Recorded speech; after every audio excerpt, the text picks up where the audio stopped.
మహారాజుకి జై. అందరూ బాగుండాలని, ఆనందంగా ఉండాలని, సంతోషంగా ఉండాలని, సుఖంగా ఉండాలని, ఆరోగ్యంగా ఉండాలని, ప్రేమగా ఉండాలని, ఆత్మానందం కలగాలని ఆ దేవాది దేవుని మనస్ఫూర్తిగా ప్రార్థన చేస్తూ ఈరోజు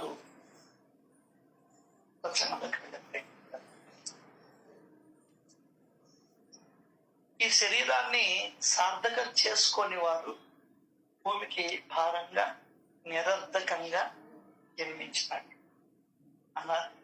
నిరర్ధకం అంటే అర్థం లేనటువంటి జీవితం. అదే అర్థం లేని పనులు చేస్తుంటారు కొంతమంది. అట్లాగే మనం అందరం కూడా ఇప్పటికీ దాపు అర్థము లేని జీవితాన్ని గడుపుతూ వచ్చాము అన్నాడు దాకా. ఇప్పుడు ఏదో పెద్ద అర్థం ఉందని కాదు, కానీ మునుపటికన్నా ఇప్పుడు మేలు. మునుపటికన్నా ఇప్పుడు మేలు. అదే జీవితం అంటే, ఇంకేమీ లేదు.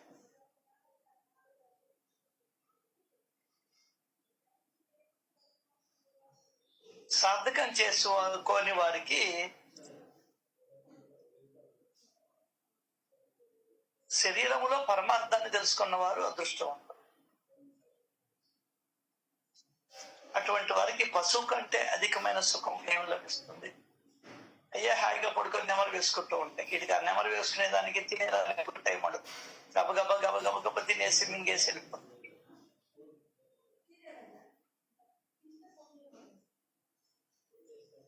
ఆహార నిద్రపై మైదునాలు వీటికంటే వేరే దేనిని ఎరుగని వారు కేవలం కొమ్ములు తోకాలని పశు సమానం. 199.9 మంది వాళ్ళే. వాళ్ళకేం తెలియదు. డబ్బు, సంపాదన, ఆహారం, నిద్ర, భయము.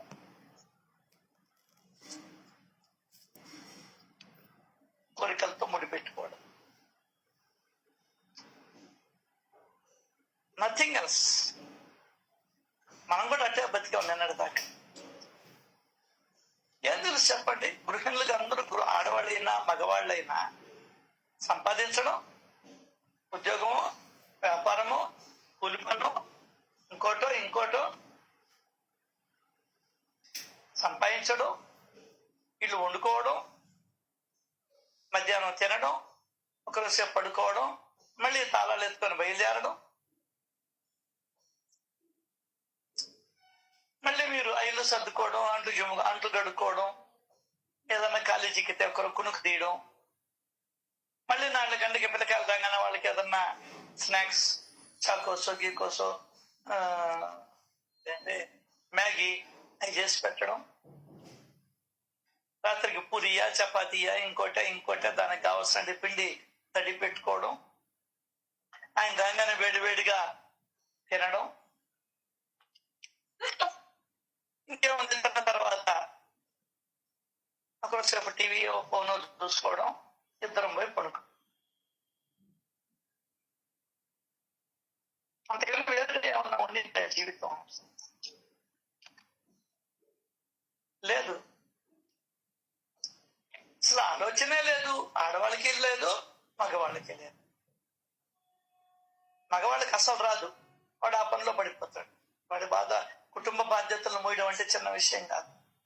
సంసారం ఒక సాగరం.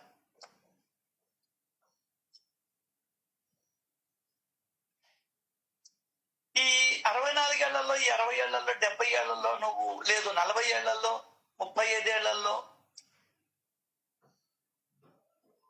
ఏదో బాబా దగ్గరికి వచ్చిన తర్వాత గాని, అంతకు ముందర అదిగో స్నేహితులు ఎవరైనా పిలిచారనో, కొడుకులు ఎవరైనా పిలిచారనో, అండ్ ఫంక్షన్స్ కో, పెళ్లిళ్ళకో, ప్రోగ్రామ్స్ కు పోవడం. ఇవి తప్ప నీ జీవితంలో ఏమన్నా మార్పులు ఏమన్నా ఉన్నాయా?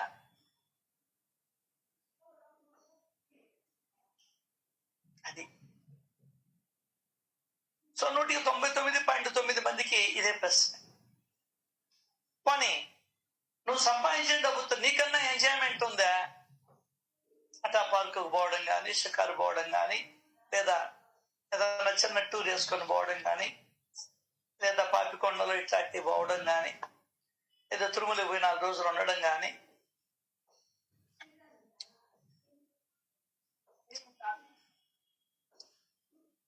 షిరిడీకి అంత దూరం పరిగెత్తి కూడా ఉదయం పోయి ఫ్లైట్ లో పోతే ఉదయం చూస్తే సాయంకాలం ఫ్లైట్ ఎక్కింది.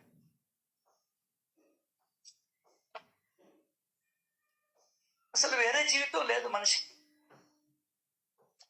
అసలు జీవితం అంటే ఒక అవగాహన లేకుండా కోల్పోయేది మనిషి.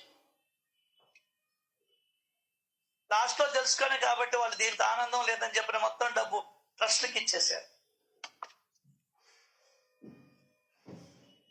మొత్తం డబ్బు ట్రస్ట్కి ఇచ్చేసారు. ఈ డబ్బుల్లో ఏం ఆనందం లేదని తెలుసుకున్నారు.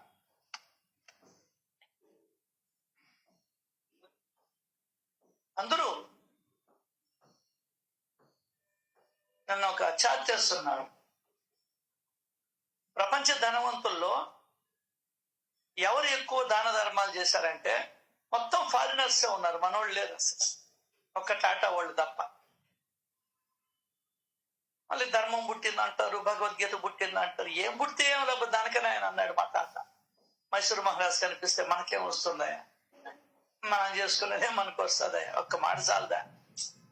అప్పుడు నీకు ప్రశ్న రావాలి, మనం ఏం చేసుకోవాలి, ఏంది మనం ఏం చేసుకోవాలి అనే ప్రశ్న రావాలి.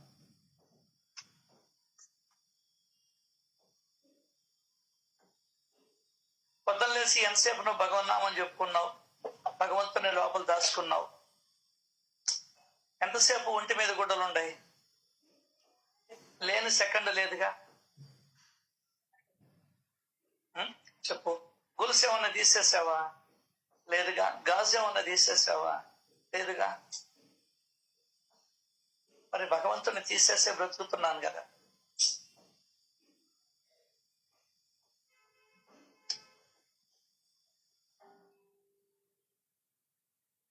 సో గొప్పదైన ఈ మానవ జన్మ వల్లనే భగవద్భక్తిని సాధించగలగడం చాలా గొప్ప పని. భగవంతుణ్ణి ప్రేమించగలిగినది ఈ ఒక్క జన్మలోనే, మిగతా జన్మలో తెలియదు. ఇప్పటికీ మనకు తెలియదులే ప్రేమించాలనేది, ఈ మధ్య కాలంలో తెలుసుకున్నాం మనం కూడా. భగవంతుణ్ణి ఏదో ఒకటి కోరుకోవాలని తెలిసింది కానీ భగవంతుణ్ణి ప్రేమించాలి అని తెలియదు. తెలిసినా కూడా ఇప్పుడు ప్రేమించడం లేదు. అది భగవంతుడు లేకపోతే మనం లేవని చెప్పని తెలుసు కదా, అందరికీ తెలుసు. నీ బిడ్డలు ఎత్తుకొని ముద్దు చేసావు కానీ నీ గుండెల మీద చేయి పెట్టుకున్నాయా, నీ వల్లే నేను బ్రతుకుతున్నాను, నీ వల్లే అన్ని పనులు చేస్తున్నానయ్యా, నువ్వు లేకపోతే నేను లేనయ్యా అసలు. దాన్ని కూడా రాగాలు, నీవు లేక నేను లేనే లే. ఆ రాగాలు వద్దు నాయన అయ్యా, రాగాలు వద్దు. గుండెల మీద చేసుకుని నువ్వు లేకపోతే నేను లేను బాబా. అను క్షణం నువ్వు ఉన్నావు కాబట్టి నన్ను ఇంట్లో ఉండనిస్తున్నారయ్యా. అంటే ఎప్పుడో నన్ను కాల్చేసేవాళ్ళయ్యా. ఇటు చిన్నోళ్ళు కదా, నా పిల్లం కానీ, నా మొగుడు కానీ, నా ఇంట్లో బిడ్డలు కానీ, నా అత్తమామలు కానీ, నా చెల్లెలు కానీ, నా అత్త కానీ, మా బంధువులు కానీ చిన్నోళ్ళు కాదయ్యా. నేను ఒకవేళ నాకు ఆ భర్త మీదో ఆ భార్య మీదో మిక్కుటమైన ప్రేమ ఉండి వాడిని ఉంచుకోవాలన్నా వీళ్ళెవరూ ఉంచుకోనియడం లేదయ్యా. అంతా నువ్వే కదయ్యా అసలు అన్ని గుడ్డల మీద చేసుకొని ఎప్పుడైనా అనుకున్నాను.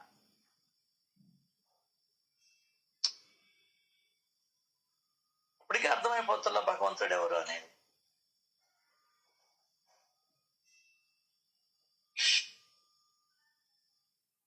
ఎందుకు ఇటువంటి భావాలలోకి వెళ్ళలేకపోతున్నావు?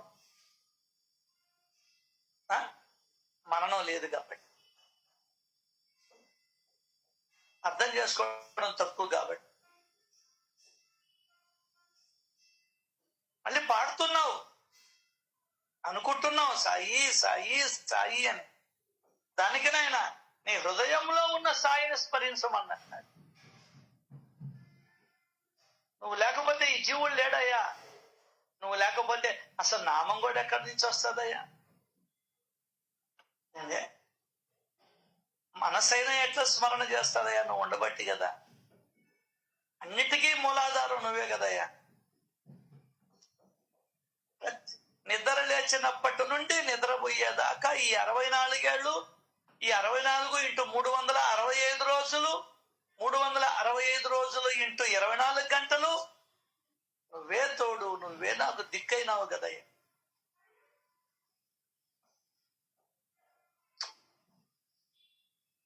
ఇంత దిక్కయి నీ వల్లనే నేను బ్రతుకుతా ఉంటే, నీ వల్లనే వ్యాపారం చేస్తుంటే, ఉద్యోగం చేస్తుంటే, ఇంటి పనులు చేస్తుంటే, బయట పనులు చేస్తుంటే, ఆనందిస్తుంటే,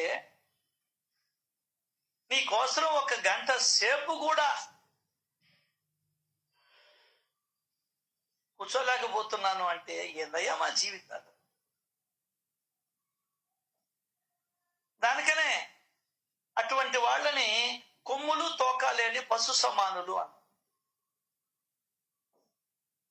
పశువులకి ఇవేమీ తెలియదు, నిలబడే ఉంటాయి. వాటి ముందర గడ్డేస్తే తింటాయి, మళ్ళీ పడుకుంటాయి, కూర్చుంటాయి, అదే పడుకుంటాయి, మళ్ళీ తెల్లారు లేస్తాయి, మళ్ళీ గడ్డి తింటాయి, పేడేస్తాయి, పాలు ఇస్తాయి.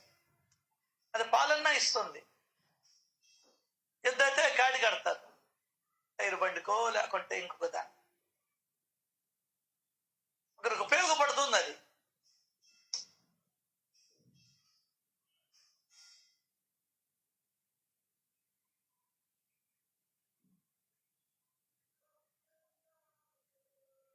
ఆ పాట కూడా ఉంది. గడ్డి మేసి పశువులేమో కమ్మని పాలిస్తుంటాయి, ఆ పాలు తాగి పెరిగిన కొందరు విషము చిమ్ముతుంటారు. ఏమిటో ఈ లోకమంతా, ఏందో ఈ లోకం.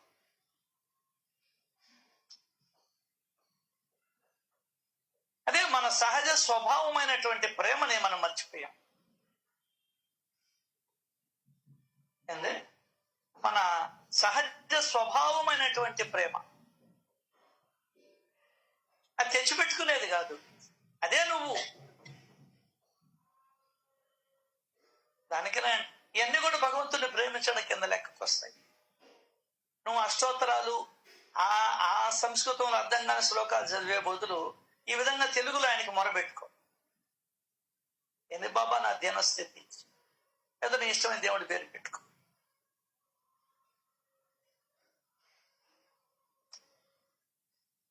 ఇవన్నీ ఎందుకు వచ్చాయంటే దేవుడు అంటే ఎవరో ఊచిని చూపించారు మనకు. ఏం చూపించారు? ఊచిని చూపించారు. దానికి అద్వైతం కావాలండి. ఇప్పటికీ నీ కోపమే, నేను ఈ మాట అంటున్నానని నాకు తెలుసు ఆ సంగతి. ఇప్పటికీ మీకు ఆ కోపమే. అదే నీడు దేవుణ్ణి బూచి అంటున్నాడు. ఎస్, మీకు మీ దేవుళ్ళ పట్ల అపారమైనటువంటి భక్తి కదా, చెప్పలేనంత ఇష్టం మీకు దేవుళ్ళు అంటే. కాబట్టి నేను ఈ మాట అంటే కొందరికి గుచ్చుకుంటాను. సహజం అది. నేను మీ పరిస్థితిలో ఉన్నా కూడా నాకు అట్టే ఉంటుంది. నిజాన్ని యాక్సెప్ట్ చేయలేకపోతే ఇట్లాగే ఉంటాయి, తగాదాలు వస్తాయి. నువ్వు సిగరెట్ తాగా ఉంటే నేను తాగలేదు డాడీ అంటాడు, 4 పిక్కితే తాగానని చెప్తాడు. అది అట్లా. దీనికంతా కారణం ఏంది? దేవుడి మీద ప్రేమ చూపించలేకపోయిన దానికి కారణం ఏంది? మనం అన్వేషించు.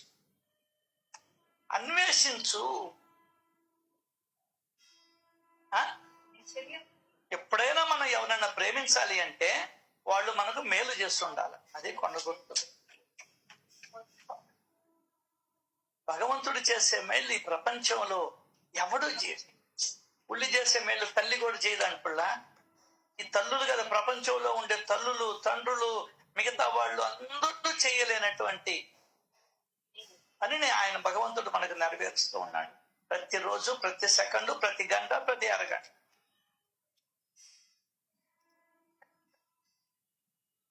దేవుడు అంటే ఎవరినో ఒకరిని చూపించారు, ఆయనటి చేస్తాడు, ఈయనటి చేస్తాడు, ఆ పర్వతాన్ని ఎత్తాడు, ఈ పర్వతాన్ని. ఓకే, అవన్నీ పక్కన పెట్టి చిన్నప్పటి నుంచి కబుర్లు చెప్పుకుంటూనే ఉన్నాం. చెప్పుకుంటున్నా కానీ ప్రేమ లేదు. ఎందువల్ల లేదంటే మనకు తన వల్ల ఉపయోగం లేదు. చిన్నపిల్లవాడిని మనం బలవంతంగా దండం పెట్టమంటాం కానీ వాడు పెట్టడు. వాడికి అవసరమే ఉంది, దేవుడికి దండం పెట్టాల్సిన అవసరం ఏముంది, వాడే దేవుడు అయ్యి ఉంటే. ఈ సత్యం నీ లోపలికి వెళ్ళాలంటే, అవగాహనకి రావాలంటే, ఇప్పుడు నిన్న చెప్తున్నారు చైనా జపాను 2060కి వెళ్ళిపోయినాయి. నువ్వు 25లోనే ఉండవు, ఇంకా 25 కూడా ఎక్కడ ఉండవా? 1947లోనే ఉండవు. జాతి మత కుల వర్గ భేదాలు ఇంకా ముందరే ఉన్నాం. 1947 స్వాతంత్రం వచ్చింది, 1800 చిల్లరకి వెళ్ళిపోతున్నాం. ఎప్పటికి కూడా అంటరానితనము, కులాంతరం, కులమని, మతం అని. ఇంకా నువ్వు 2060కి పోయేది ఎప్పుడా? పోయే అవకాశమే లేదు.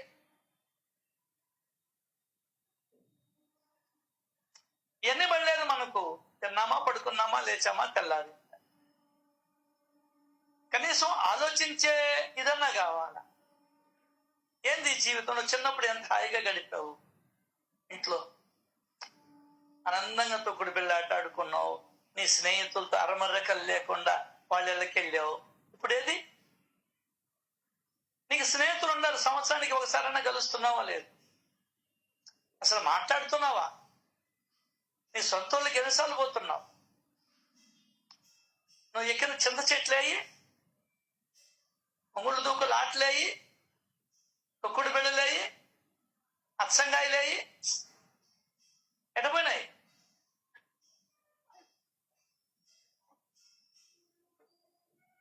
ఇంకేముంది నీకు పని? తినడం, టీవీలు చూసుకోవడం, పడుకోవడం.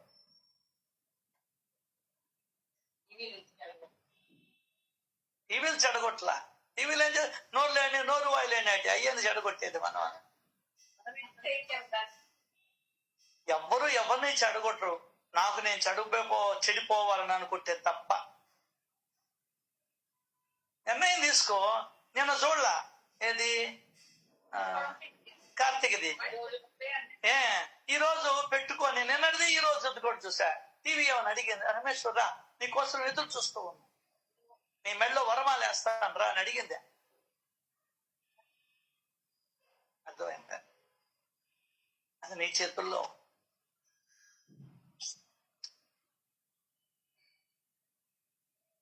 ఎందువల్లంటే దేవుణ్ణి మనం ఒక బొమ్మగా చూసాం, ఒక విగ్రహంగా చూసాం, ఒక పటంగా చూసాం, ఒక వ్యక్తిగా, ఒక శక్తిగా, ఒక మహా అదృష్టంగా మనం ఎప్పుడూ చూడాలి. చెప్పినట్టు కూడా అసలు లేరు. దానికన్నా ఆ పాట నాకు బాగా నచ్చదు. నీవే నా ప్రాణం.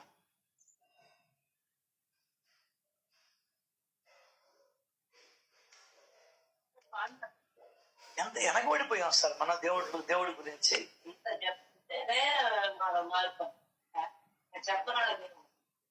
అదేనమ్మా నేను చెప్పి, వెనకబడిపోయాం దేవుడి గురించి మనం. భారతదేశం కాదు, ప్రపంచం మొత్తం వెనకబడిపోయింది. 840 కోట్ల మందిలో 839.5 కోట్ల మంది వెనకబడిపోయారు. కొరవన్నిట్లో ముందంటే ఉండాలి. ఈడి యొక్క అస్తిత్వానికి ఏంది కారణమో మర్చిపోయినాం. ఏరు దాటిన తర్వాత తెప్ప దగ్గర వేస్తారంటదే, మనం అదే చేసేది. రోజు అదే పని చేస్తుండేది. రోజంతా గడుపుకుంటాం, పడుకొని తొంగో నిద్రపోతాం. దీనికి అంతటికి మూల కారణం నువ్వు. ఈ రోజు గడిచిన దానికి కారణం నువ్వు, ఈ మధ్యాహ్నం గడిచిన దానికి కారణం నువ్వు అని ఎప్పుడూ అనుకోలే. ఎందువల్లంటే మనకి ఎవరు చెప్పలేదు కాబట్టి. దానికనే దేవుడు అంటే ఒక బూచిని చూపించారు, ఒక బొమ్మను చూపించారు. అదే అనుభవం లేని బొమ్మ. అంటే ఎవరు చూడలే, ఆయన చెప్పి ఆయన చూడలే, నువ్వు చూడలే, దొందే. సో ఇప్పుడు అర్థమైపోయింది నీకు నాకు, దేవుడు అనేది ఒక భావన మాత్రమే.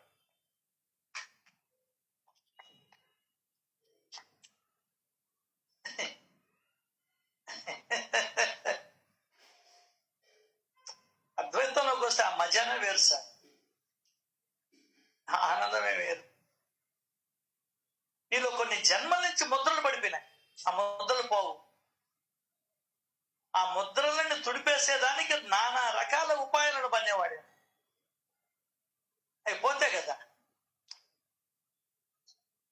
పోవు. అదే చెప్పింది ఆయన. ఆయన మాట వింటే, జాగ్రత్తగా అవగాహన చేసుకుంటే, ప్రళయాగ్నిలో సైతం దహింపబడినటువంటి అతి సూక్ష్మమైనటువంటి నీ శరీరంలో ఉన్నటువంటి ఆలోచనలు కూడా దహింపబడతాయి సద్గురువు దయ వల్ల. నువ్వు కొన్నింటికి రౌండ్ గీసుకొని ఉండవు, ఆ రౌండ్ లో నుంచి బయట రావా. ఆ చిరంజీవి మేలు వాడేదో రౌండ్ గీస్తే దాంట్లో నుంచి బయట వచ్చాడు, నువ్వు రాలేక. హిట్లర్ ఏదో సినిమా, స్టాలిన్, అదిగో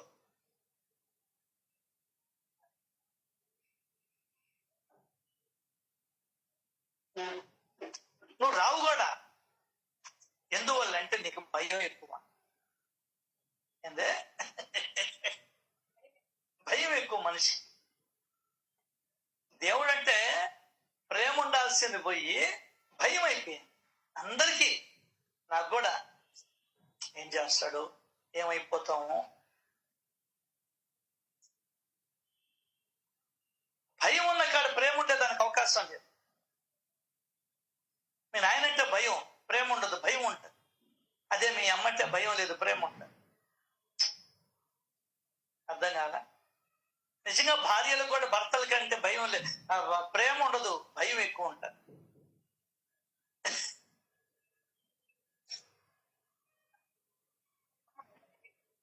కుసుమక్కే ఉంది, నీకు భయమే కదా. అందరికీ భయమే. మీరు గుండెల మీద చేసుకొని చెప్పుకోండి. మీకు వివరణ కాకుండా సపరేట్ గా ఫోన్ చేయండి. మీకు తెలుసా అది చూడు. కానీ ఒప్పుకోవడంలే, ఒప్పుకునేదానికి మనసు రాదు. నాకు ఆయన అమిత ప్రేమ. ఒప్పుకుంటున్నాం. నువ్వు ఒప్పుకుంటావు బంగారు తల్లి. 190 మంది భార్యలకి భర్తలంటే ప్రేమ కన్నా భయం ఎక్కువ. ఇది ఎక్కడ దరివేస్తాడు? మెయిన్ ఇదే. నేను బయటికి పోతే ఎట్ట బతకాలను, బిడ్డల మీద మమకారాన్ని పెంచుకొని ఉండవు నువ్వు. నేను పోతే నా కూతురు పరిస్థితి ఏంది, నా కొడుకు పరిస్థితి ఏంది. వాడు కొడుకు చూస్తామంటే ఏమి పని బాట లేకుండా తిరుగుతున్నాడు, వాడికి వాడన్నా పెడతాడు. నీకు ప్రేమ కన్నా కూడా భయం ఎక్కువ.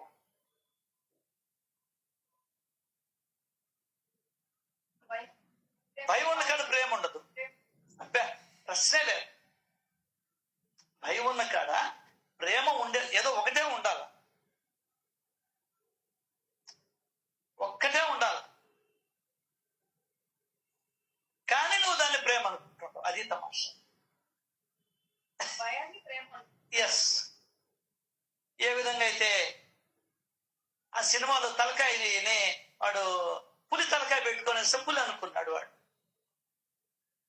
తాడు చుట్టబడి ఉంటే దాన్ని చూచి పాము అనుకున్నాడు. భ్రమంలో ఉన్న. అర్థం కదా?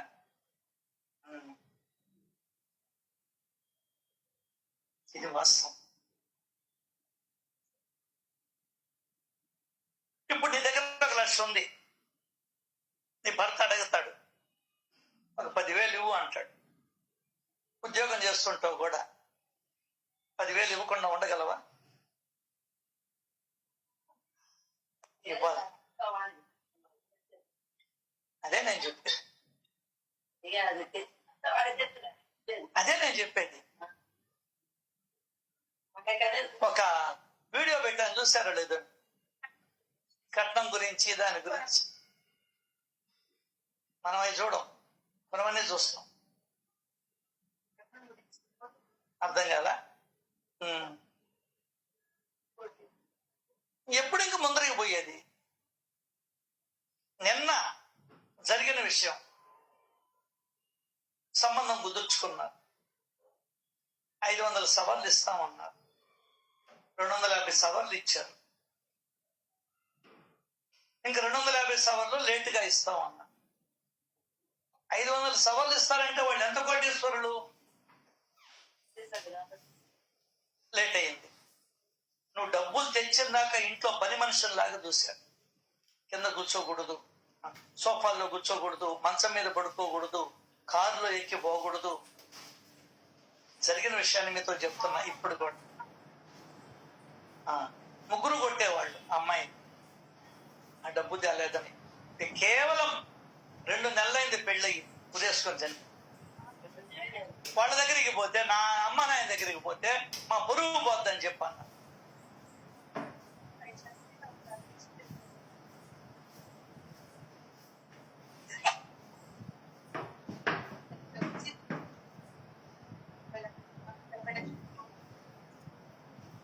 ఏ, 2 నెలలైంది ఊరేసుకొని చనిపోయింది అమ్మ. ఈ బాధలకి తల్లిదండ్రులు ఒప్పుకోకపోతుంది, భర్త అత్తమామ ఒప్పుకోకపోతుంది. ఎట్లా బతకాలి? ఇవన్నీ చూసే పిల్లకాయలు ఇప్పుడు పెళ్ళిళ్ళు వద్దంటాడు. పడ్డవాడికి తెలుస్తుంది నువ్వేదో హీనంగా బతికేసాం మనం. అందే హీనంగా బతికాం. దానికని నాలెడ్జ్ కావాలి, దానికైనా ప్రేమ ఉండాలి.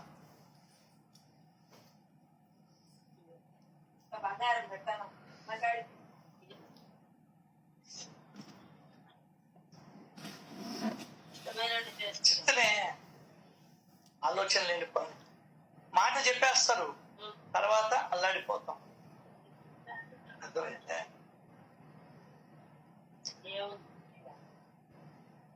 ఇవన్నీ భారతదేశంలో తప్ప ఇంకెక్కడా జరగవు. ఇంకెక్కడా జరగదు. అంతే విడిపోతారు అక్కడ. కావాలంటే అన్యాయంగా ఒక ప్రాణం తీసేసుకున్నదే. అసలు ప్రాణం విలువ తెలుసా నీకు? అసలు జరిగిన సంఘటన ప్రాణం విలువ తెలుసా? ప్రాణం పొయ్యగలిగినటువంటి వాడే తీయాలదా. అర్ధాంతరంగా నీ జీవానికి, నీ యొక్క దరిద్రానికి, ఈ కట్నాలనేటువంటి దానికి బలైపోయింది కదా అమ్మాయి. ఎవరు దీనికి కారణం? మన పూర్వీకులే కదా. అత్త కూడా కాదు, వీళ్ళన్నా వీళ్ళకి దగ్గర సంబంధం చూసుకోవాలి. ఆశ ఆశ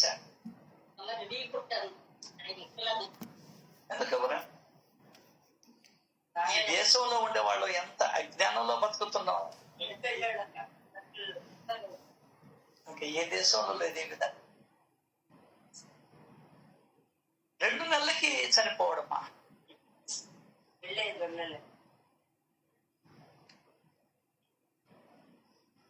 ఎందువల్లంటే ప్రేమ లేక మనుషులు.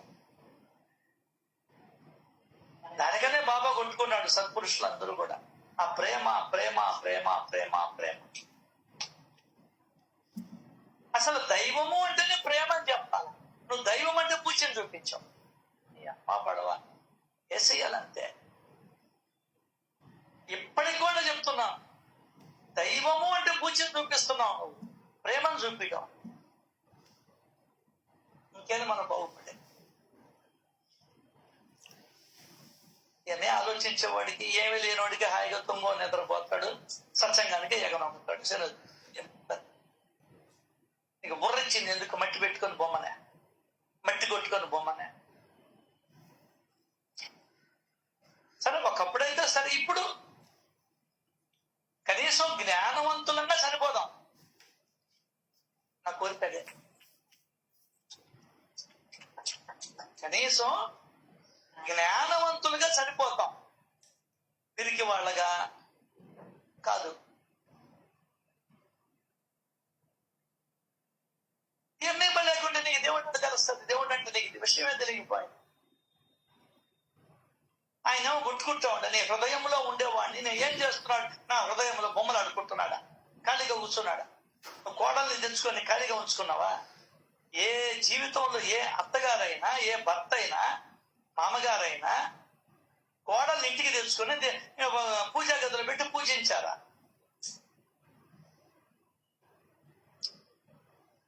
ఏ ఇళ్ళదికం తెచ్చుకున్నా కూడా అల్లులనే ఏమన్నా గమ్మును కూర్చోబెట్టారా?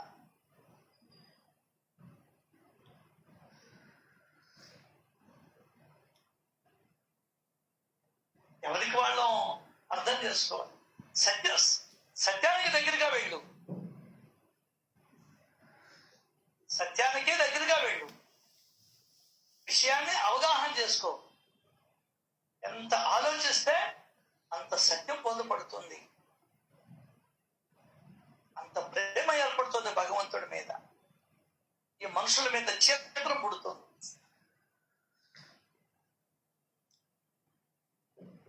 ఎప్పుడు తెలుసుకుంటావు నువ్వు? మన వాళ్ళందరినీ, మగవాళ్ళు కానీ, ఆడవాళ్ళు కానీ, పిల్లలు కానీ, పెద్దలు కానీ అందరూ వాడుకుంటున్నారని ఎప్పుడు తెలుసుకుంటావు? అందరూ వాడుకుంటున్నారు, ఒక వస్తువులో అయిపోయినాము. పిల్లకాయలు వాడుకున్నారు, పెద్దోళ్ళు వాడుకున్నారు.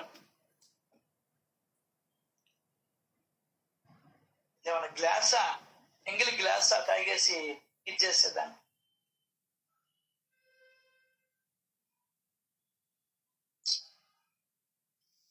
ఎన్ని లోతుగా నువ్వు పరిశీలన చేస్తేనే నీకు అర్థం అవుతుంది, లేకుంటే అర్థం కాదు. నువ్వు చేయలేవు కాబట్టి సత్సంగాలు ఇచ్చాడు, నువ్వు దానికి కూడా ఎగనాం పెడుతుంటే.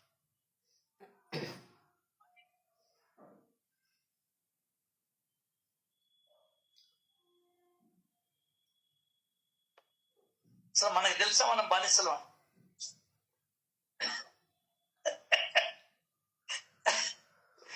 మనకు తెలుసా మనం బానిసలు అని?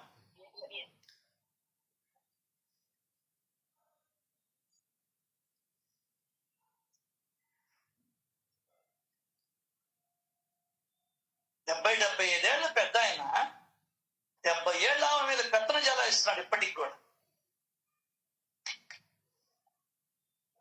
Because of lack of love. Lack of love. కొట్టేదే చూస్తున్నాం టీవీలలో.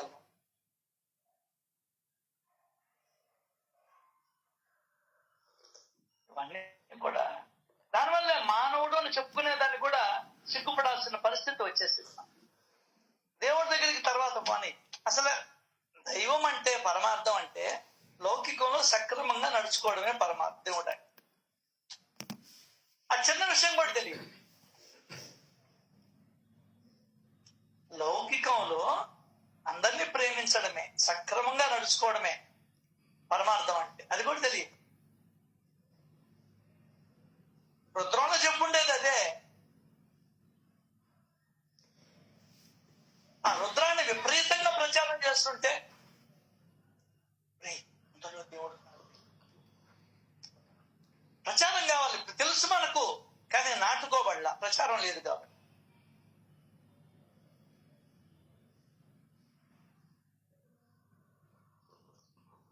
సినిమా ప్రచారం చేసినట్టు, యూట్యూబ్ లో ప్రచారం చేసినట్టు 10 మందిలో యాడ్స్ వస్తాయి చూడు. ఆ యాడ్స్ లో ఈ పెట్టాలా, నీ లోపలే భగవంతుడు ఉన్నాడు, వాడు లేకపోతే నువ్వు ఈ కళ్ళతో టీవీని చూడలేవనే యాడ్స్ కానీ పెడితే, మాటలు వినిపిస్తే నీకు కొద్దిగా కాకపోయినా కొద్దిగా అర్థం అవుతుంది.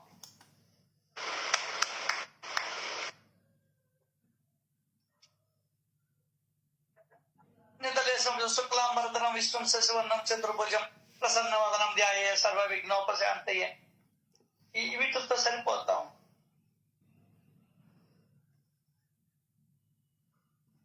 అదేమంటే సాయిరహం నజర కరణ బత్సుంకా పాలన కరణ.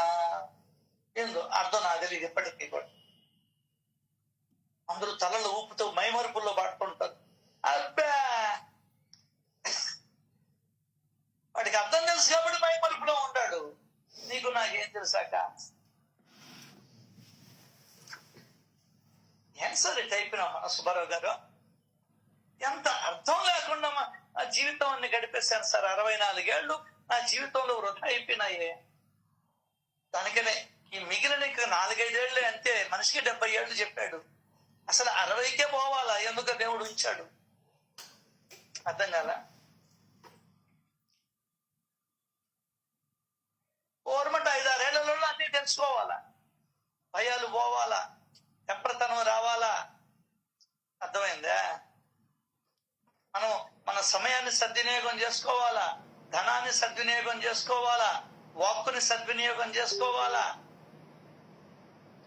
నిర్భయంగా వెళ్ళిపోవాలా. ఇదిరా నాయన అంటే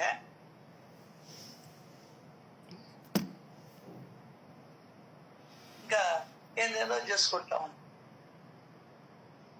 అదే చెప్తున్నాడు, భగవంతుడి పట్ల ప్రేమను కలిగించుకునే దానికి ఇదే ఒక చక్కటి అవకాశం. ఇది మానవ జాతి. మిగతావన్నీ ఏమి చేయలేవు, అవగాహన ఉండదు వాటికి. ఏందే అవగాహన ఉండదు. ఎందుకంటే బుద్ధిని వల్ల ఎంతవరకు ఇవ్వాలనో అంతవరకు ఇచ్చాడు. ఏందే ఎంతవరకు ఇవ్వాలనో అంతవరకే ఇచ్చాడు దేవుడు. ఆ తినే వస్తువులు గుర్తుపడుతుంది, తింటది, అంతే, అంతవరకే. ఎంత అదే పిల్లకాయని మనం క్రమశిక్షణలో పెంచుతామో, డబ్బులు ఇవ్వకుండా చేయకుండా ఎంత వరకు ఉండాలనో అంతవరకు నోరెత్తి కొడుతుంటారు కొంతమంది తల్లులు కానీ తండ్రులు కానీ. చెప్పిన పని చేయి నువ్వు, అంతే. తిరిగి మాట్లాడేదానికే లేదు. చిన్నప్పుడు మేము మాట్లాడేవాళ్ళం కాదు, అసలు ఎదురు తిరిగి మాట్లాడేవాళ్ళం కాదు. అసలు అంత భయం ఉండేది, భక్తి ఉండేది, ప్రేమ ఉండేది. ఇప్పుడు ఏమీ లేవు, ఎదురు తిరిగి మాట్లాడుతున్నారు పిల్లకాయలు. వీళ్ళు సకిలించుకొని పోతున్నారు గుర్రాల్లా, సకిలించుకొని పోతున్నాం మనం. చూసారా లాంటి బతుకులండి.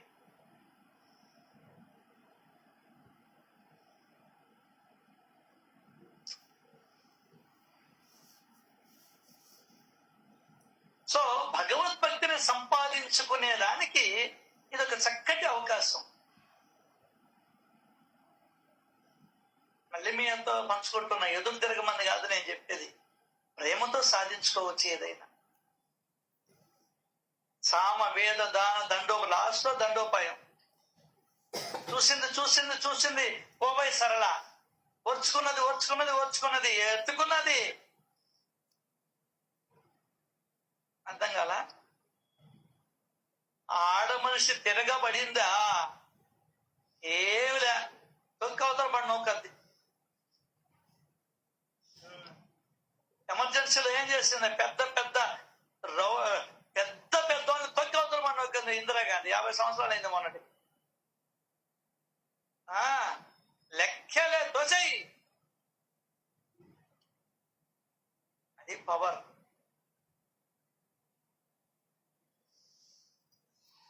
ఆది పరాశక్తి అని ఎక్కడ పోయి కొలుస్తారు కానీ మీలో ఆ పరాశక్తి లేదు.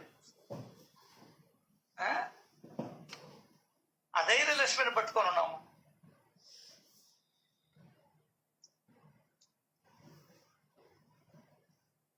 సో ఇవన్నీ కూడా ఎవరికి వాళ్ళ అసలు మానవత్వం లేదు. ఆచారాలకు ఇచ్చినంత నువ్వు ప్రిఫరెన్స్ మానవత్వానికి ఇవ్వాల.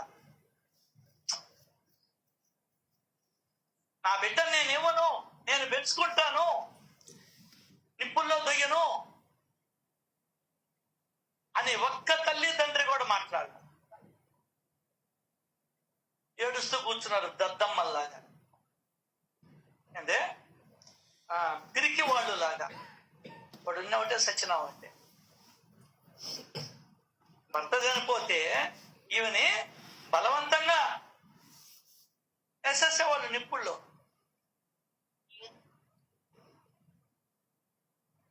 అది చూసేదానికి ఊరంతా వచ్చేవాళ్ళు. సిగ్గులేని బతుకులు భారతదేశంలో.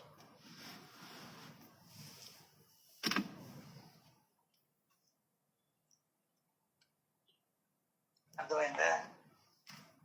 నా బిడ్డ నా ఇష్టం, నేను పెంచుకుంటాను అని ఈ ఘాటు కూడా చెప్పేదిలే. ఆచారాలకి వాటికి ఇచ్చినంత విలువ మానవత్వానికి ఇవ్వాల మన భారతదేశం.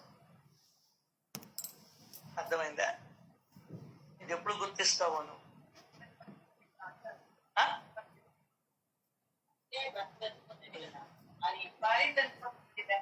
భార్య చనిపోతే ఇటు మూడో పెళ్లి కూడా చేసుకోవచ్చు.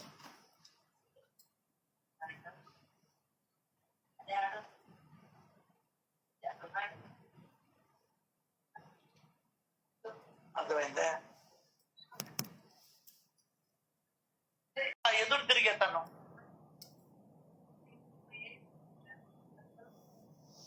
మూలగా కూర్చొని ఉండడం, ఒకరికి మొహం చూపించకుండా ఉండడం.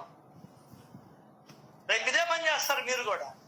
ఏదన్నా భగవంతుడి దేవుళ్ళ తారుమారైతే ఎంతమంది వచ్చినా నీకు నువ్వు మారాలనుకుంటే తప్ప నువ్వు మారలేవు.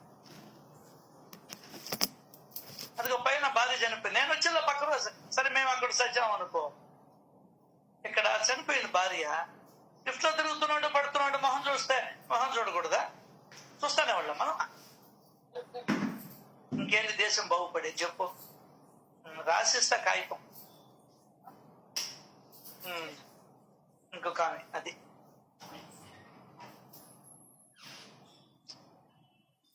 చెప్తేనే దానికనే భగవంతుడు ఈ నోటికుండా పలికిచ్చాడు. ఆచారాలకి మనం ప్రాధాన్యత ఇచ్చినంత కాలం ప్రేమకి ఇవ్వడం లేమా.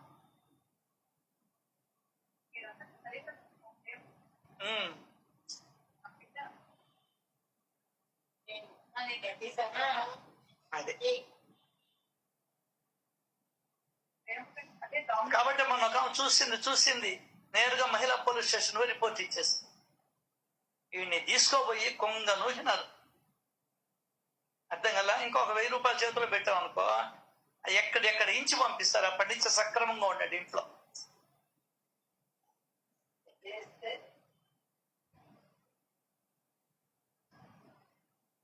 అంటే ఇక్కడ ఒకరి మీద ఒకరు చెప్పుకోవడం కాదు, ఆ ప్రేమ లోపించడం.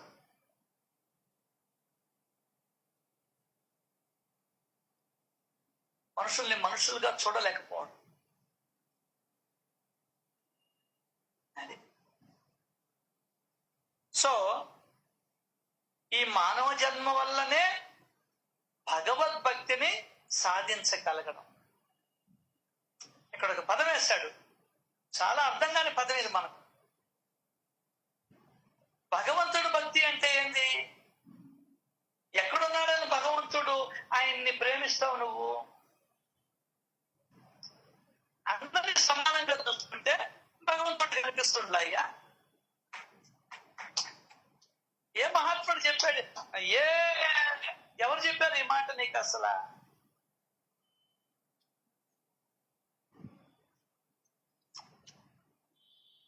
అదే ఒక పల్లెటూరు ఆయన చెప్పేశాడు, ఆ మట్టి తేల్చి అవతల పడి నొక్కాడు. ఒంటి మీద సరిగ్గా గుడ్డ కూడా లేదా?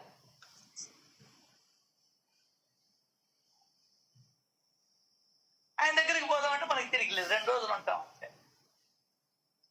ఆయన మాటలు, ఆయన స్మరణ, ఆయన చింతన, అక్కడికి పోయి ఆయన చేసిన గమ్మత్తులు, మహిమలు, లీలలు తలుచుకుంటే ఎంత ఆనందంగా ఉంటుంది. ఆడవాళ్ళకి స్వేచ్ఛ లేదు, మగవాళ్ళకి స్వేచ్ఛ లేదు. అదే కాకపోతే మనం బందీలం. అదే బందీలం మనం అంతా కూడా. మనం ప్రపంచ బంధనాలలో బాగా పెన వేసుకుని ముడి వేసుకుని ఉన్నాం.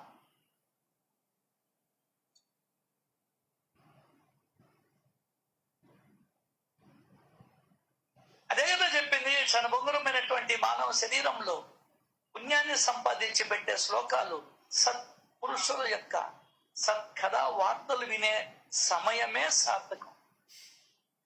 మిగతా అదంతా వేస్ట్. పొద్దున లేసి నువ్వు ఏం చేసావో అది ఏది నీతో రాదబ్బా. పొద్దున 7 నుంచి 8 దాకా విన్నావే, అదేమన్నా వస్తే వస్తుంది. అది కూడా సరిగ్గా వినుంటే. రామారావు గారు అన్నట్టు 8 నుంచి ఇప్పుడు దాకా ఏం చేసావు? 8 నుంచి ఇప్పుడు దాకా ఏం చేశావు? ఎన్ని వందల సార్లు అనుకున్నావు? ఎన్ని వందల సార్లు ఆయన తలుచుకుని పరవశించిపోయాను నేను.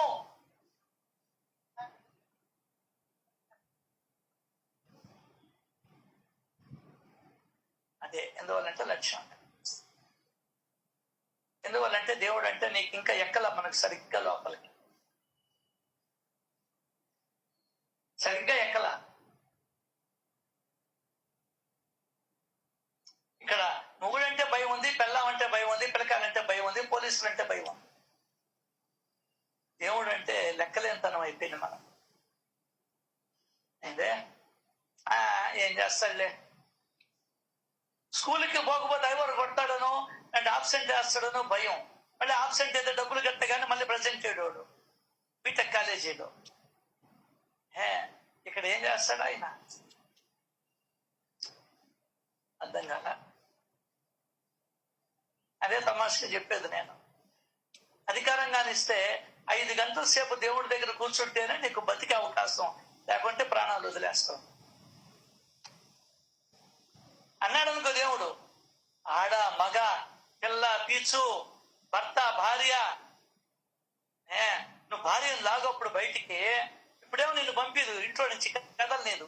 5 గంటలు ఓ ఎక్సమ్మో నువ్వు 5 గంటలు దేవుడి దగ్గర కూర్చుంటేనే నువ్వు మాట్లాడగలుగుతావు, చూడగలుగుతావు, వినగలుగుతావు, నడవగలుగుతావు, లేకుంటే నువ్వు చచ్చిపోతావు అని దేవుడే చెప్పాడు అనుకో. భర్త లాగినా కూడా రావే నాకు కాఫీ ఇవే టీ ఇవే, నీకు విడాకులైన ఇచ్చి పండుగతా, నేను దేవుడి గదిలో నుంచి 5 గంటలు రానంట. అర్థం కాదా? అయ్యో రావయ్యో ఈ పని చేస్తా వచ్చానంటే ఈ 5 గంటల తర్వాతనే నీతో మాట్లాడేది. బయటికి అని చెప్పని తలుపేసుకుంటావు. ఇప్పుడేమో బార్లో తలుపులు తీసుకొని పూజ చేస్తాం. అర్థం కాదా? ఈ రూల్ పెడితే చక్కగా రందురా. నీకు ఆ స్వేచ్ఛనిచ్చాడు భగవంతుడు, నువ్వు అది గమనించడం. అదే అందా ఆయన అడిగా, నీకు మెదడు ఇచ్చాను కదా ఆలోచించుకోరా అన్న. మెదడులో గుజ్జు ఉంది కదా, మోకాళ్ళలో గుజ్జు పెట్టా, దాన్ని బొంగుట్టుకున్నావు. మెదడులో కూడా బొంగుట్టుకుంటావు ఎందుకు అన్నాడు. సచ్చరిత్ర ఎందుకు అన్నాడు. ఆయనతో చెప్తా ఉంటే సమాధానాలు ఇస్తా ఉంటాడు. చెప్పాడు కదా, మీరు కూర్చున్న చోటనే కూర్చోండి, నన్ను అడగండి, నేను మీ ప్రశ్నలకి జవాబు చెప్తాను. నీ అంతరాత్మ చెప్తుంది. ఆలోచన ఇచ్చేది వాడే కదా. పొగ ఎక్కడి నుంచి వస్తుంది చెప్పు? సిగరెట్లో నుంచే వచ్చేది పొగ, అది సపరేట్ గా ఉండదు. సిగరెట్లో నుంచే పొగ వస్తుంది, కడ్డీలో నుంచే పొగ వస్తుంది. నిప్పెట్టు వస్తుంది, అగ్గిపుల్లలో నుంచే, సిజర్ లైటర్ నుంచే వస్తుంది. ఇక్కడ కూడా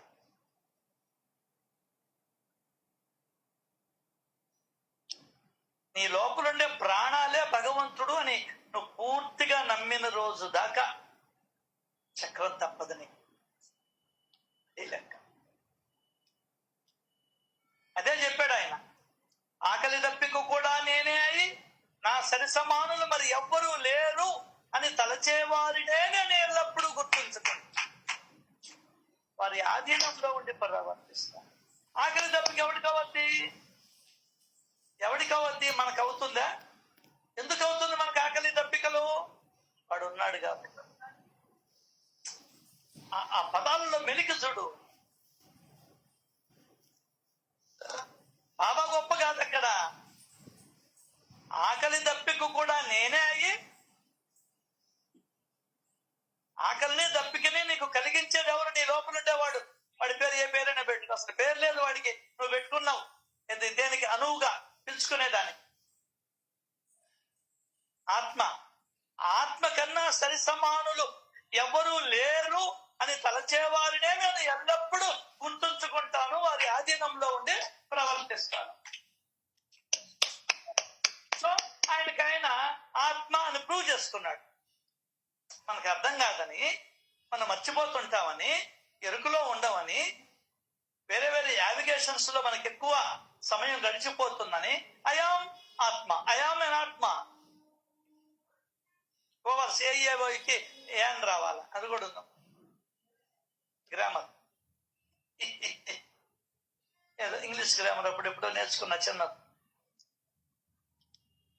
ఐయామ్ ఎన్ ఆత్మ అని చెప్పాడు ఆయన. నా నుండే నీకు ఆలోచనలు వస్తున్నాయి అన్నాడు. నా నుండే ఈ సమస్త ప్రపంచము జరుగుతుంది అన్నాడు. నా వల్లనే నీ ఇంద్రియాలన్నీ కదులుతున్నాయి అన్నాడు. ఎవరో చెప్పుకోవడం లే, అందులో పిండి ఇసిరాడు, అది బయట పడేసేసాము, కళ్ళ తగ్గిపోయింది. చప్పట్లు. అబ్బో ఏమి చెప్పాడండి ఆయన. కోరికలు కోరుకో, బిడ్డనిచ్చేసాడు 25 ఏళ్ల తర్వాత. ఏం చేసుకుంటావు 25 ఏళ్ల తర్వాత బిడ్డనిస్తే అని వణకతో సస్తుంటివి. ఏం చేసుకుంటావని. పిల్లకాయలు ఇచ్చిన వాళ్ళు అంతా పెద్ద ఇదిగా ఉండరు. ఎప్పుడెప్పుడు ఏమైనా దరివేస్తామని ఉండరు. మరి సత్సంగం ఉన్న వాళ్ళు అయితే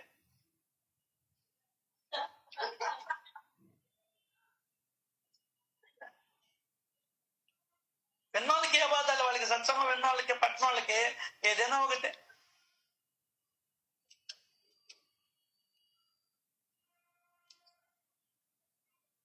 ఇవన్నీ కూడా మనం తెలుసుకోవాలి. సత్యం మరుగున పడిపోయింది. స్వార్థానికి దేవుణ్ణి బలి చేశారండి మనోళ్ళు. ఏందే కాబట్టే వాళ్ళంతా నరకాలు అనుభవిస్తున్నారు ఇప్పుడు. ఎవడైతే స్వార్థానికి బలి చేశారో దేవుళ్ళని, నేను నా స్వార్థం నాది, దేవుడు అంటే ఇది అని చెప్తాను. అసలు సత్యం చెప్పాల, ఆత్మ సత్యం చెప్పాల. మనం ఏం చేస్తామో స్వార్థానికి దేవుణ్ణి బలి చేసేస్తాం. మన స్వార్థానికే కదా. నీ ఇంటి ముందర వేప చెట్టు ఉంటే నన్ను చెక్కేసి ఇది పెట్టి ఉండి డబ్బా పెట్టావా? అర్థం కాల. ఇంకేందైతే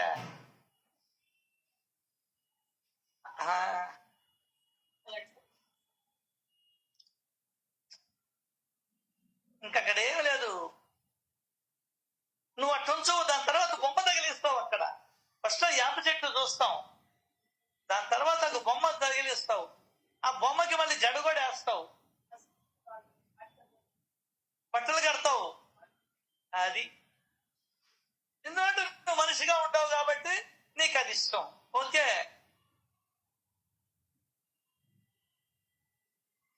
నువ్వు బలి చేసేస్తావు దేవుణ్ణి. అక్కడ బలిపీఠం ఎక్కించేస్తావు.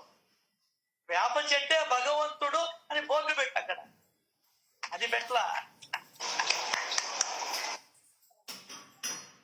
అదే తెలియకుండా చేసేస్తారు మనకు. వాళ్ళంతా నరకాలు అనుభవిస్తూ ఉన్నారు.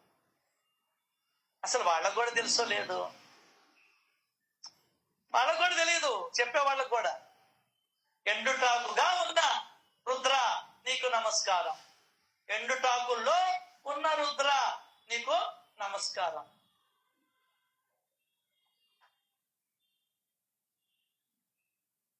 పచ్చగా ఉన్న ఆకులో ఉన్న రుద్ర నీకు నమస్కారం, ఆకుగా ఉన్నటువంటి రుద్ర నీకు నమస్కారం. ఇంక దేవుడేంది? పచ్చ ఎండాకు లేదు, పచ్చగా ఉండే ఆకు లేదు, అన్ని దేవుడే. ఇంకేముందమ్మా నీకు చెప్పేది? కుండగా ఉన్నటువంటి రుద్ర నీకు నమస్కారం, కుండలో ఉన్నటువంటి రుద్ర నీకు నమస్కారం, కుండలను తయారు చేసినటువంటి కుమ్మరిగా ఉన్నటువంటి రుద్ర నీకు నమస్కారం, కుమ్మరిలో ఉన్నటువంటి రుద్ర నీకు నమస్కారం. తెలియదు వాడు అంటాను, వాడంటే ఈ సత్యాన్ని మనం ప్రపంచానికి తెలుపుంటే జాతి మత కుల ఇవన్నీ ఉంటాయి? అసలు ఉండవు, ఉండవు. ఇప్పటికి స్వార్థం ఉంది కదా మంది. నేను శ్యామసింగరాయ చూస్తుంటే వాళ్ళు నీళ్ళని దాకనే లేదే ఆ ఊర్లో. వాడేం చేస్తాడు? ఎత్తుకొని బావిలో వేసేసాడు, చెన్నదులు. వాడు హాయిగా నీళ్లు తాగాడు. మళ్ళీ వీళ్ళు అయ్యే తాగారు. అవసరానికి ఏమైనా చేస్తాం మనం. నీలగతాం, అవసరానికి ఏమైనా చేస్తాం. ఇవన్నీ ప్రచారంలోకి తేలేదండి మనం.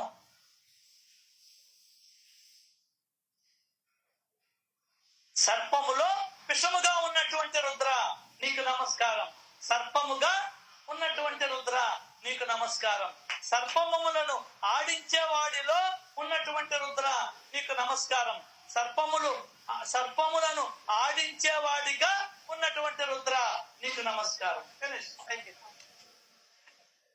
ఇదే రుద్ర రహస్యం. అదే కష్టాలు తీరుతాయని నేను చేసుకుంటున్న దాన్ని ఎంత ఎరిగినా కొడుకున్నాను. ఇచ్చినప్పుడు జ్ఞానం లేక ఏం లేదు, జ్ఞానం ఉంది.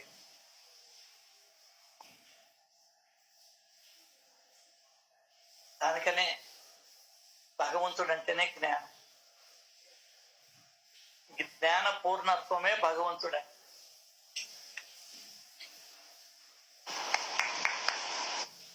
అదే బాబా ఎత్తుకోగానే చెప్పాడు 2వ అధ్యాయం. నీకు అర్థమే కాదు. ఎందుకంటే మన దేశంలో మనం ఉంటాం, ఆయన దేశంలోకి ఎందుకు పోతాం? బాగుపడిపోతాం కదా. నా కథలను శ్రవణం చేస్తే, మననం చేస్తే, గానం చేస్తే నా యందు ప్రేమ కలుగుతుంది, అజ్ఞానం నశిస్తుంది.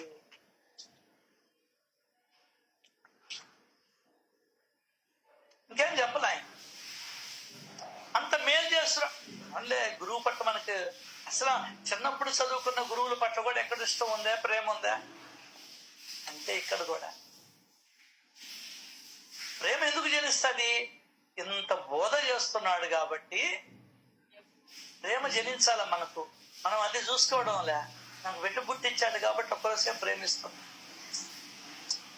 మా అబ్బాయికి ఉద్యోగం వచ్చింది కాబట్టి, లేదా ఫారిన్ ట్రిప్ వచ్చింది కాబట్టి కొద్దిగా ఇష్టపడుతున్నాం. మళ్ళీ వెంటనే ఫారిన్ ఇచ్చి తరివేస్తారనుకో, దేవుడు లేడు అంటున్నావు నువ్వు. ఇది మన ప్రేమ. అది కాదు ఆయన చెప్పింది. ఇంత జ్ఞానం ఇచ్చాడే, ఎత్తుకోబోయే జ్ఞానం ఇది. ఏందే వదిలేసే జ్ఞానం కాదు. ఏ జన్మలకు పోయినా ఈ జ్ఞానం అట్టే ఉంటుంది. ఏమి ఇబ్బందిలే. అటువంటి జ్ఞానం ఇచ్చిన ఆయన పట్ల ఎంత కృతజ్ఞత ఉండాలి. ఎన్ని పొరపాట్లు చేయకుండా ఆపేశాడు ఆయన. నేను చెప్పుకున్నాం మనం. ఎన్ని పాపాలకు ఒడిగట్టకుండా మనం ఆపేశాడు భగవంతుడు.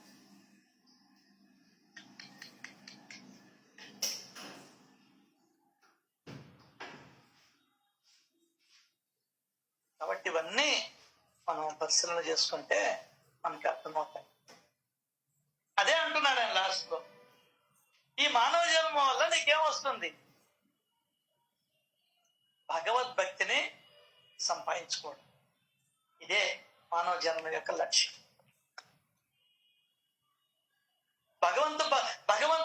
భగవద్భక్తి అంటే భగవంతుడు అంటే ఎవరు? అంటే భగవంతుడు అంటే ఎవరు? భగవంతుడి పట్ల ప్రేమను పెంచుకోవడం. అసలు ప్రేమను పెంచుకోవాల్సిన అవసరం ఉందా? ఇప్పుడు ఏమైనా ప్రేమించకపోతే ఇవన్నీ నీ ముందర నా ముందర ఉన్నటువంటి ప్రశ్న. రూల్ ఏమన్నా ఉందా? ఇవన్నిటికీ రేపు వచ్చే సత్సంగంలో సమాధానాలు వెతుక్కునే ప్రయత్నం చేస్తాం. శ్రీ సచిదానంద సమర్థ సద్గురు సాయినాథ్ మహారాజ్ కి జై జై జై. Thank you Baba. Love you love. ఒక చల్లరంగడోడి చేత అద్భుతమైన తత్వాన్ని చెప్పినందుకు లక్షల కొంత కృతజ్ఞతలు. ఏం చదువుకోవాలా? వేదాలు చదవాలా, ఉపనిషత్తు చదవాలా, భగవద్గీత చదవదు, నోరు తిరగదు. అదేదో గుడ్డిగా ఒక శ్లోకం నేర్చుకున్నా, ఆశ్చర్యవత్పశ్యతి కశ్చిదేనా. దానికే ఇంత నా మీద దయా దృష్టి కురిపించినందుకు, మా వాళ్ళకి అర్థమైనా కాకపోయినా నాకు అర్థమయ్యేటట్టు చేసినందుకు లక్షల కోట్ల కృతజ్ఞతలు తండ్రి. Love you Baba. Love you all. Thank you.